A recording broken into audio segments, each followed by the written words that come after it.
Njye nyine ndabizi ko ndi mwiza nimba ugira ngo mbisubiremo. Shataye yanjye n'isi. Manzi uri kubinkorera muri iyi minsi andi muntu niwe. Njye ndifana kuko mbona abo bose sinzi bande ba strawberry bande ntago barenze.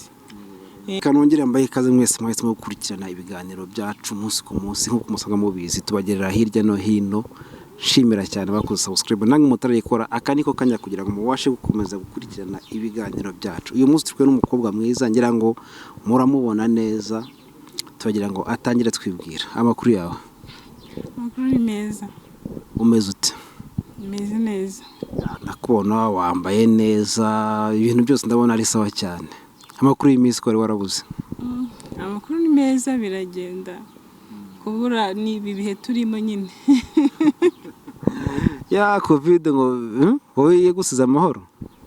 Covid ntago yankoraho njyewe, nta hantu nahurira nayo kuko gahunda niguma mu rugo, nta hantu henshi nari gupfa kujya uko yiboneye. Nk'uko mubona rero umukobwa wacu tumaze kumwakira, ariko turagira ngo noneho twinjire mu kiganiro atubwira amazina yiwe, ese ni muntu ki? Amazina yanjye banyita Sandrine, nkaba ndi umukobwa nyine, ndumva ari ibyo. Ya Sandrine, mu rugo ni hehe ubu ngubu uri kubarizwa hehe? Mu rugo ni Gikondo. Ni Gikondo, benshi barahazi, ni ahantu hazwi cyane, niho mba, niho ntuye. Sandrine, umwe mu bakobwa batangiye kuzamuka no kumenyekana cyane hano muri showbiz yo mu Rwanda, ariko no turagira ngo tubwire Sandrine kugeza ubu amaze kumenyekana mu biki? Nimaze kumenyekana mu bijyanye na shooting video, ndakujya mu video y'abahanzi atandukanye, nyine nibyo bintu muri iyi minsi ndi gukora. Sandrine, ngira ngo nta mahirwe kuba tukwakiriye, hari byinshi bigenda bivugwa mu bantu bajya mu ma video y'indirimbo, ubundi yo muri shoot babyifashe bite? Muri shoot ni ibisanzwe. Ntabwo nzi icyo ushatse kuvuga ngo ibintu byinshi bibera muri shoot, ariko ni ibisanzwe. Bagiye muri shoot, bagiye gushutinga, murakora, then yarangira mugataha. Hari ukuntu banga iyo mwibese ukuntu ngo wari ukuntu bigenda ukundi kuntu biba byifashe, ni ukuri cyangwa? Oya, ntabwo ari ukuri, kubera ko n'ubundi biterwa ahanini namwe ubwanyu ko muri babiri. Nimba ugiye muri shoot n'umuhanzi uragenda mugashutinga, nimba hari ibindi mwavuganye ku ruhande byanyu, ibyo ntabwo biba nyine, nimba mwakundanye nk'urugero ubwanyu, ubwo nyine bitandukanye n'akazi wagiyemo. Naho ibindi nta gufata ku ngufu bibamo se. Ibintu wakora nyine wagiyeyo ni ibyo n'ubundi kuba wabishatse, ariko ubundi nta bindi bintu birenze bibamo, ni ibisanzwe, nta kazi nk'ibisanzwe. Gusa ntabwo bera ko byibura ngo hagire ukuntu bigenda mu gihe muri shoot? Oya. Ntabwo ngiye biramba, ariko hari ibyo bintu abantu benshi bakunda kubiteraho comment, bakunda kubigiraho ikibazo kubera ko akenshi ubundi shoot zikunze kuba nka nijoro. Abantu benshi baribaza ese umukobwa ujya mu ma video baragenda bagakora gusa uburyo baba bambaye buriya birangira hari abantu benshi barabyibaza, ariko birangira hariya kubera yuko biterwa namwe ubwanyu nyine. Nimba bavuze ati ngiye muri shoot ugataha, nimba bavuga ati ngiye muri shoot y'umuhanzi turakundanye, aranirese turakundanye, sawa nyine ubwo nibyo, ariko ubundi nta zindi ngeso mbi zibamo uretse izutuye ufite n'ubundi. Abantu bakunda kwibaza akabona wenda hari aho mugiye gukinira mu gitanda bagakina muryamye, ugasanga imyenda mwambaye ukuntu, avuga ati buriya hari ukuntu ushobora gusanga ajya gutya akaba yamukurura, ugasanga bahise bihakabyize. Biba byifashe ntabwo byashoboka, kubera ko haba hari abantu, ntabwo muri babiri na cameraman. Akenshi nta video ndakora irimo abantu benda nka 5, baba ari benshi. Nimba bavuze bagashyira igitanda hano bagasasa, haba hari abandi bantu aho ngaho nyine bari muri shoot nabo, keretse wenda ari shoot ya babiri na cameraman, kandi ntabwo yaba ari shoot yaba ari filime. Ni ukuvuga ngo biriya nyine biraba mukajya ku buriri, ariko hari abantu babiri kuko mwikora, ariko ubundi nta kindi kirengaho, nta birenze, mukarangiza akazi kanyu. Wenda umuntu ashobora kuvuga ati wenda nubwo bitabaye hari, ariko nyuma yaho wenda ushobora gusanga ashobora kuvuga ati fata akanimero wenda tuze akanimero kaguhaye nawe ugashaka uragafata. Ntabwo ni nk'ibisanzwe nk'uko umuntu yagutereta mu buzima busanzwe utarebye n'ibya shooting, kuko umusore muramenya nawe akakwaka nimero ukayimuha cyangwa ukayimwima. Ushaka kubona umuhanzi akakwaka nimero utamushaka ntuyimuhe, ngati ntabwo nshaka kuguha nimero yanjye, nk'ibisa ugakatira. Mwaba ushaka n'ubwo ubona byavamo nabwo ukamwemerera nyine ukayimuha. Reka tubyite kari akazi gasanzwe, hari abantu usanga babishidikanya, ariko noneho twikomereze. Ubundi kugira ngo utangire kuba wagaragara mu ndirimbo byaje bite? Kugira ngo ntangire kujya mu mavideo y'abahanzi ni ibintu byaje bintunguye, nanjye sinari mbizi, ariko ni kumwe umuntu afite impano atarabimenya neza akayifite. Ni umuntu wambwiye ati nshaka kujya mu mashusho y'indirimbo yanjye, ngira ngo numva ari ibintu ntashobora pe, mbikora nyine kugira ngo ndebe tu, mbona si n'ibintu bigoye, bambwira seka, ariko buriya biranagoranye nuko hari ari ikintu cyakikoremo. Bambwira ati jya hari useke, nta kintu kiguseta, ugaseka nyine tu ugatembagara, jya hari ubyine nta ndirimbo iri mukabyina nyine biraza tu, mbona biraje, ndavuga ati ibintu byanarya reka mbikomeze. Yego. Niba turi ibanga, indirimbo ya mbere wagaragayemo ni iy'uwuhe muhanzi? Indirimbo ya mbere nakoze ni iy'umwandaground, ntabwo ari umuntu ufatika. Ni iy'umwandaground, ndumva yagarukiye ku mafilime. Niyo ya mbere nagaragayemo, ntabwo yageze kure, ariko izakurikiyeho zagiye zigera kure, ari nabwo natangiye kuzamura nyine izina ryanjye tu. Indirimbo wenda uvuga ngo iyi ngiyi niba trendinze cyane ahantu henshi hatandukanye wagaragayemo ni iyihe? Ni indirimbo ya Mr Kagame yakoranye na Tom Close, niyo twakoranye, nibwo nabonye ari ibintu bishyashya, nta kuko ahantu itageze yageze ahantu hose, abantu bose barayireba, nkumva umuntu arahamagaye bite niwe tubonye gutya, kubera zina makeup badutera nasaga n'umuntu wahindutse ukuntu, bamwe bakamenya abandi si bamenye. Nyine niyo nabonye yari hit cyane, niyo yatumye izina. Wakinnyemo ukina irori imeze gute, urimo urakora ibiki? Nje mu ndirimbo ndactinga bisanzwe, ntago njya mbyina. Script ukuntu ibitengera ngo barakubwira ngo wenda uraza kuri umugore wa runaka, cyangwa bitewe n'uko indirimbo imeze, icyo gihe role wakinaga iyihe role wari umeze, byari bimeze bite? Ni ukuvuga nakinaga nyine umutipe dukundana, umusore dukundana, ambwira ukuntu ankunda, ambwira ukuntu namwizera, ko indirimbo yitwa Nyizera, mbese ibintu nk'ibyo nyine nanjye ndimo kwactinga bisanzwe nyine nk'umu baby bisanzwe, kuko ntabyo kubyina birimo. Ambwira uburyo ankunda nyine n'ibyo yankorera, ibintu nk'ibyo. Ubwira ko yagukorera iki? Byose. Byose ni ukuvuga iki? Buri kimwe nifuza mbese. Ndagira wenda tukiri aho ngaho, ikintu cyakugoye muri iyo scene wari urimo urakina, n'ikintu uva cyagushimishije muri iyo scene ni igiki? Ikintu cyangoye cya mbere cyabayemo icyo gihe ni umunaniro nagize, kuko twakoze amashusho nijoro, ni umunaniro, gusinzira rimwe ukajya ukabona kumva n'umunaniro nari mfite, kubera gukora nijoro ibitotsi birashyira bikaza, ukagenda ukicara ku ruhande, wajya kumva ngo garuka ukore, ukabuza n'ibitotsi kuko yarangiye nijoro cyane.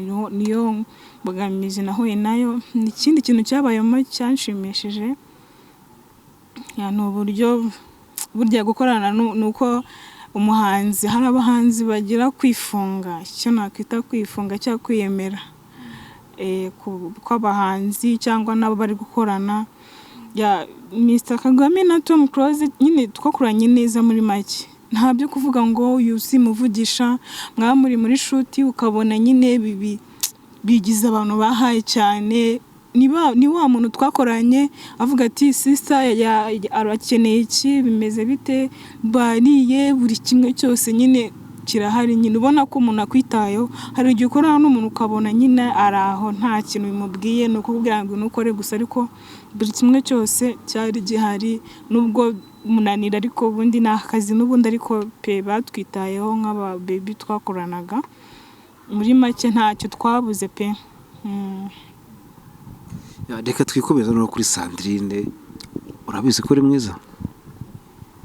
Ndabizi, iki nicyo kintu nzi cyane. Kitubwira icyo kintu uzi cyane. Icyo uvuze nyine icyo kintu ndakizi ko ntwika nyine mbona nyine kuntu buriya umuntu uko ameze aba yezi. Njye nyine ndabizi ko ndi mwiza, nimba ugira ngo mbisubiremo kandi wari ubivuze. Urabizi cyane ababikubwiye? Ndabizi, baranabimbwiye, ariko umuntu agiye kubwira ikintu ari uko ukizi, kuko uba wizi kurusha, kuko ni wowe wimenya mbere yuko akumenya. Wenda tukiri aho ngaho, nk'ikintu uvuga ati none ku mubiri wanjye uko niyizi, ikintu gitwika cyane cyangwa se icyo mfite cyiza cyaba ari iki? Icyo mfite cyiza shataye yanjye n'isi. Reka nizere ko mu kanya uri buze kugerageza ukayitwereka.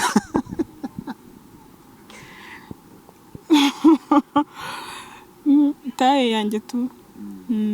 Ikindi si ubwo mvuze muri rusange, taye nyine ni umubiri wose wanjye. None nkawe ubwawe iyo wicaye uvuga ati ariko ahantu n'ubwo bwose ndi mwiza, wampa nk'ubushobozi nkano nagira ikintu mpinduraho, igice wumva wahindura ku mubiri wawe ni ikihe? Ku mubiri wanjye nta kintu nahindura, kuko meze bishobora kuba ari nabyo biri gutuma ngira naho ngeze ubu. Wenda mpinduye byapfa cyangwa byaba bibi nanone, ntacyo nyine ubuse cyaba ari iki, ntacyo uko ndi njye mbishimira Imana, birampagije pe, ntawe urabingayira muri make. Ntawe urabingayira. Sandrine, ngira ngo uri umwe mu bantu bari muri showbiz nyarwanda, abahanzi batandukanye, ariko hari igihe usanga nk'umuntu afite muri iyi minsi umuhanzi ubona uri kubikora ninde? Umuhanzi uri kubikora muri iyi minsi, andi muntu niwe haraye muri iyi minsi. Ndamuharaye muri iyi minsi nyine. Arabizi ko umuharaye? Ntabyo azi kubera ntabwo tuziranye, ntabyo azi. Suppose ko nk'uyu mwanya muhuye, ni iki kintu wamubwira? Namubwira ko mufana cyane, namubwira ko mufana, ndi umufana we, nkunda nyine uburyo akora mu bintu bye muri make nyine, namubwira ko ndi umufana muri rusange. Ubwo se wenda ugeze nka gutya wamubwira ko uri umufana akavuga ati ndagukunda, wabyakira gute? Ndaki ari ubimbwiye se? Ari ubimbwiye wenyine akambwira ngo arankunda, namubwira merci. Ikindi warenzaho ni kenambwira ko mbyishimiye, ego nese hari ikindi narenzaho? Ubu se wowe ntabwo ushobora kuvuga ati ariko uyu musore wenda ushobora kuba ukunda indirimbo ze cyangwa se ukunda uko ari kose n'ibikorwa byiwe, wenda ushobora muhuye wamupropose ukavuga ati ngenda gukunda ubinyemereye, hari icyo twavugana kindi? Ni ukuvuga ngo njye kuri ubu umuntu mutarabuhura ntabwo wahita uvuga ngo namubwira gutya, bitewe n'ukuntu mwahuye n'uburyo yitwara, kuko mukunda mubona mu ndirimbo gutya, ntabwo nzi imico ye, sinzi uko duhuye nimba uko yabyakira simbizi. Ni ukuvuga ngo byaterwa n'ukuntu twahuye n'uburyo mbonye yitwaye, kuko ushobora guhura n'umuntu ukabona n'umuntu nyine yagusuzuguye muri make, tujye ntabwo waba ukimubwiye ariko nyine duhuye nkamenye nkabona nyine n'umwana mwiza nk'uko mbibona kuri ekara nabyo byashoboka, byaterwa n'ukuntu twaganiriye n'ikiganiro twagiranye n'uburyo nabonye imico imeze. Aguhaye nk'uwo mwanya ukabona ari cool, ukabona arakwishimiye, surprise wamukorera ni iyihe ako kanya? Surprise ni ukumubwira ikindi ku mutima. Reka twizere ko azakurikira iki kiganiro, noneho tukimubwire turebe ko hari ikintu wenda yakubwira ati burya bwose nanjye birashoboka. Dutegereze twihanganye nyine kimubwira icyo kintu wakora, ubundi turebe ko ni wenda nitugira amahirwe agakurikira iki kiganiro azajya ikintu avuga. ntabwo nakivuga nonaha kandi ataranayibona interview niwe nzakibwira umunsi twabonanye uzaza ukimbaza kuko nabamvuze hakiri kare umunsi twabonanye nyine namubonye nzakikubwira, nyine ndumva ayo makuru nawe uzayamenya. Reka wenda twikomereze hamwe no muri showbiz, ngira ngo Slay Queen urabazi? Slay Queen njya mbumva ngo bari hit muri iyi minsi, Slay baba Slay. Hari ukuntu usanga umukobwa wambara neza nk'uko kwawe, umukobwa ugaragara muri video clip, mbega umukobwa utwika tu ugasanga umwita Slay. Nawe uri Slay? Oya, ntabwo ndi Slay. Ntabwo na hano bihuriye. Slay ni Slay nkazirubona nyine. Ngizo Slay. Ariko ubundi ko umukobwa wese umbwiye ngo Slay ukumva ntashaka kubyitwa, ubundi Slay bivuga iki? Slay uko njye mbyumva numva ari nk'umukobwa Slay nyine numva ari umukobwa wirya sinzi ukuntu nabikubwira, ariko aba Slay ukuntu baba bateye ni ukuvuga ngo Slay Queen ni wa mukobwa ushobora kubata amafaranga ye akajya ahantu heza, akifotoreza ahantu heza, agapostinga yambaye ubusa, mbese ibintu nk'ibyo. Niko njye mbyumva nyine ngo nimba boga 3 ku munsi, nimba ngari 4 ku munsi sinzi nyine. None se wowe ugakangaye? Ko njye ntari Slay ntabwo nakobwa inshuro nk'izo boga. Nyine woga inshuro zi munyumvire koko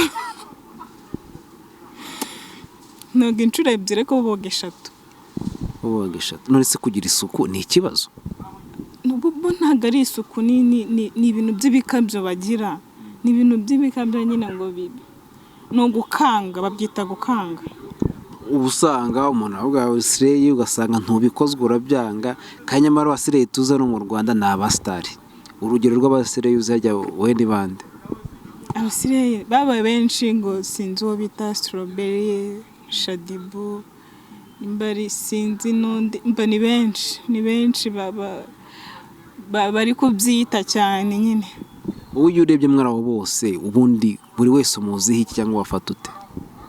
Bose urute se gupostinga amafoto wambaye ubusa, werekana ubwambure bwawe, ufata nk'amafaranga yawe ukajya ahantu ukifotoza ugapostinga ngo ubwo nyine ngo yasohotse, ni ibyo nyine. Kandi Slay nyinshi ziba nta kazi gafatika zigira, ni ukuvuga kuko ufite akazi ka buri munsi ntabwo wabona umwanya wo kujya kurya selfie. Mbese muri iyi minsi bari kurya selfie hehe we? Muri iyi minsi ya corona Irangwa ari nimwe mubizi. Baryaga selfie ari ku mafi, ku ngubu ni mu rugo. Kuba Slay nyine ntabwo ari ibyanjye njyewe. Umusire yifana mu Rwanda n'uwe? Umusire umuntu mfana mu Rwanda njyewe mu Rwanda mu basare ni njye nyine. Njye ndifana kuko mbona abo bose sinzi bande ba Strawberry bande ntago barenze. Uretse gufata ifoto ugapostinga wambaye bikini ni ibintu birenze se? Nuvuga ngo tubwire ngo bariya bose ni abana kuri wowe. Baracyabiharaye. Bariye no kuvuga ngo bariya baracyabiharaye. Reka tubareke, nje nta kintu nkura Strawberry kweri. Ntagarenze uretse kuvuga ni ibintu ubundi byose ni mu mutwe. Iyo wicaye mu mutwe ukishyiramo kurenze nyine uburenze. Ntabwo rero navuga ngo strawberry ngararenze ngiki arenze hehe se. Utumye nibuka hari video maze iminsi irimo iratrendinga hasinze umukobwa avuze ngo ngaraciriritse nawe unaciriritse. Sinavuga ko aciriritse wenda kuko ntago ndamubona kubura mu muhanda ariko yantakubura nta birenze. Ku giti cye wasanga arenze nka wubwe kuko umuntu niwe wifana nyine wasanga nawe wiyifana kumva arenze. No ku giti cyanjye nanjye mfite uko numva ndenze. Niyo mpamvu utajya ngo usare ngo urarenze ngo urumva ukaze muri make kuko imbere yawe hari abandi baba bakaze bicecekeye biturije pana kubigira intambara nka kuranga usare ngo ndi sire nese nk'inyungu y'ubusire niyi.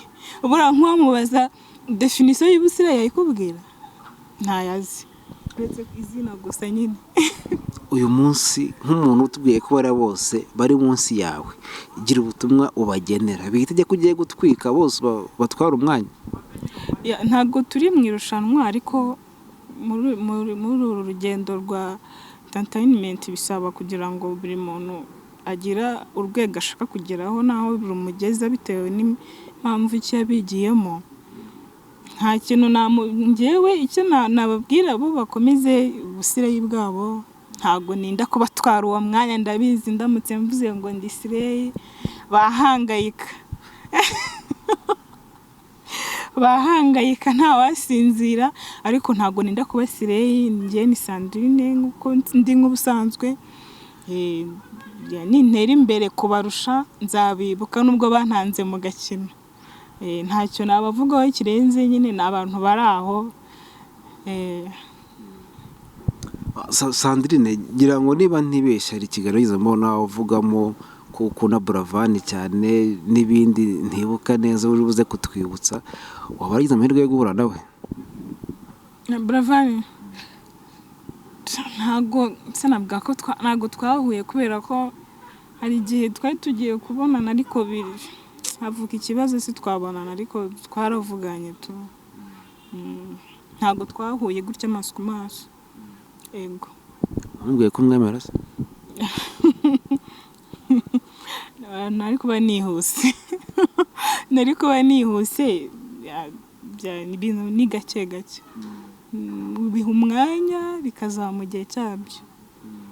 Sandrine mbere yuko tugera ku musozo sinzi niba hari icyo wumva ufite cyo kubwira abafana bawe. Abafana banjye nabwira ko mbakunda cyane kandi ko nibakomeza kunyereka ko bankunze kunkurikirana nzagira impano mbagenera. Muri make ndabashimira cyane mukomeze munkurikirane nanjye mba ndi kubashakira ibintu byiza ngomba kubereka. Ndagira ngo wenda ubibutse bashobora gukurikirana utubwire platform zabashobora gusangaho kugira ngo bakurikire ibikorwa byawe. Bantanga kuri Facebook nitwa Isheja Sandrine no kuri Instagram bakamfollowinga bakama views menshi. Umunsi nanjye nabonye bari kunkurikirana cyane nzabagenera impano nk'abafana banjye bimena dukunda cyane. Ahari ku bafana bawe none nagira ngo ugire icyo ubwira abakunzi ba Yawe TV. Abakunzi ba Yawe TV bakomeze bayikurikirane ni channel nziza cyane igira amakuru meza aryoshye inkuru nziza ziryoshye bakomeze bakurikirane tuzasubira ciao ciao.